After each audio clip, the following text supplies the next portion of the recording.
పెద్దపల్లి జిల్లాకు సంబంధించి ఈరోజు ప్రధాన వార్తలు చూసుకున్నట్లయితే మంతని మాతా శిశు సంరక్షణ కేంద్రాన్ని మంతని మాజీ ఎమ్మెల్యే పుట్ట మధుకర్ సందర్శించారు. అనంతరం ఏర్పాటు చేసినటువంటి మీడియా సమావేశంలో పుట్ట మధుకర్ మాట్లాడుతూ మంతని మాతా శిశు సంరక్షణ కేంద్రంలో వైద్యురాలు లేక నెల రోజుల నుండి కూడా గర్భిణీలు బాలింతలు అనేక ఇబ్బందులు ఎదుర్కొంటున్నారంటూ కూడా ఆయన అన్నారు.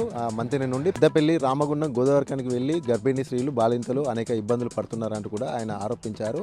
సాక్షాత్తు ఐటీ మంత్రిగా ఉన్నటువంటి దుద్దిల్ల శ్రీధర్ బాబు ఎమ్మెల్యేగా గెలిచి మంత్రిగా అయినటువంటి తన సొంత నియోజకవర్గం మంతిలో కనీసం ఒక వైద్యురాలని గైనకాలజిస్ట్ను పెట్టలేని పరిస్థితిలో రాష్ట్ర ప్రభుత్వం ఉందా? నిత్యం సీఎం వెంటే ఉన్నటువంటి దుద్దిల శ్రీధర్ బాబు తన సొంత నియోజకవర్గానికి ఏం చేశారు? సొంత నియోజకవర్గాన్ని ఎందుకు పట్టించుకోవడం లేదు? బీఆర్ఎస్ పాలనలో మాతా శిశు సంరక్షణ కేంద్రాలు ఒక వెలిగాయి. నిరుపేదలందరూ కూడా వైద్యం అందింది. కానీ కాంగ్రెస్ పాలనలో పేద ప్రజలకు వైద్యం విద్య రెండు కూడా దూరం అయ్యాయంటూ కూడా ఆయన ఆరోపించారు.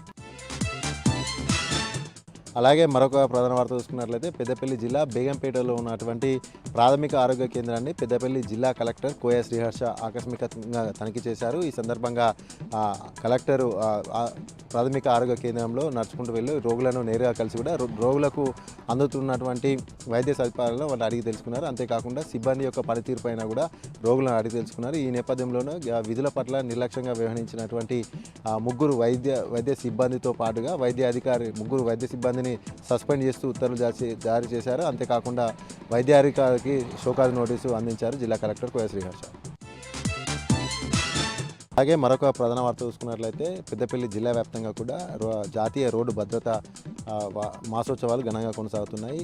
Ramagundam lorry driver and owners association ఆధ్వర్యంలో ఈరోజు ఘనంగా వారోత్సవాలు అయితే కొనసాగాయి. ఈ సందర్భంగా పెద్దపల్లి ఆర్టీఓ రంగారావు ముఖ్య అతిథిగా పాల్గొని వారికి ట్రాఫిక్ రూల్స్ పట్ల పాటించాల్సిన నివారణ పట్ల అవగాహన కల్పించడం జరిగింది. ఈ సందర్భంగా ఆర్టీఓ రంగారావు మాట్లాడుతూ ప్రతి ఒక్కరు కూడా ట్రాఫిక్ నిబంధనలు పాటిస్తూ ప్రమాద రహిత సమాజాన్ని నిర్మించడంలో ప్రతి ఒక్కరు తమ వంతుగా బాధ్యతగా మెలగాలంటూ కూడా ఆయన సూచించారు. అంతేకాకుండా ప్రతి ఒక్కరు కూడా సీట్ బెల్ట్ ధరించాలి. సీట్ బెల్ట్ లేని పరిస్థితిలో హెల్మెట్ ధరించిన పరిస్థితిలో జరిగేటువంటి అనర్థాలతో పాటుగా మద్యం సేవించి వాహనాలు నడిపితే కలిగేటువంటి అనర్థాలను కూడా డ్రైవర్లకు ఓనర్లకు కూడా ఆర్టీఓ రంగారావు వివరించారు. అంతేకాకుండా ప్రతి ఒక్క వాహనదారులు ట్రాఫిక్ రూల్స్ పాటిస్తూ వాహనానికి సంబంధించినటువంటి ప్రతి ఒక్క ధృవపత్రాన్ని వెంట ఉంచుకోవాలంటూ కూడా ప్రమాద రహిత సమాజాన్ని నిర్మించడంలో ప్రతి ఒక్కరూ పాల్పంచుకోవాలంటూ కూడా ఆయన సూచించారు.